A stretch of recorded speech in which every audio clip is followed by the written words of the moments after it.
I thought it was just HOA drama at first, the kind of petty nonsense that flares up over trash cans, parking spots, or grass that's a quarter-inch too tall. The kind you roll your eyes at and expect to fade by dinner.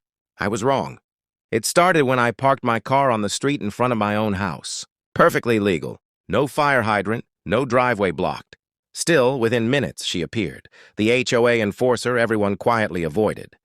Clipboard in hand, phone already recording, she informed me that residents weren't allowed to park there. I calmly told her I was a resident. She scoffed and said she'd handle it. I went inside, assuming that would be the end of it. Instead, I heard shouting outside.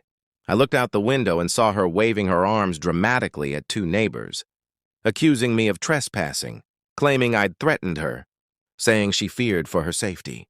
One neighbor shook his head and walked away. The other pulled out his phone.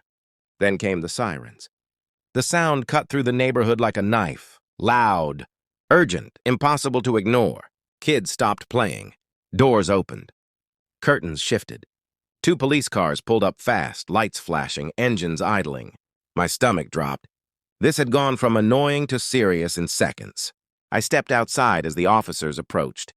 Before I could speak, she launched into a rehearsed speech, pointing at me like I was a criminal. Illegal parking, verbal assault, HOA violations.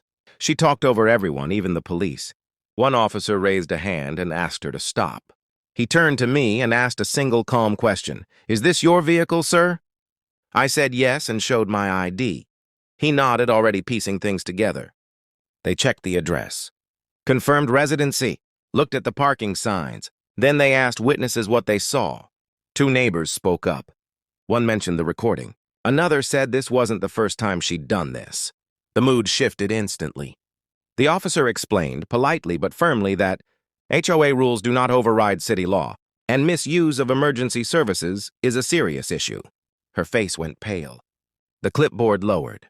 The phone stopped recording. The sirens faded. But the silence afterward was louder than anything. The police left with a warning for her. As they drove away, she stood there, speechless, while the neighborhood slowly went back to normal. I stood on my porch, heart still racing, realizing something important. It's never just HOA drama when someone decides to turn power into a weapon.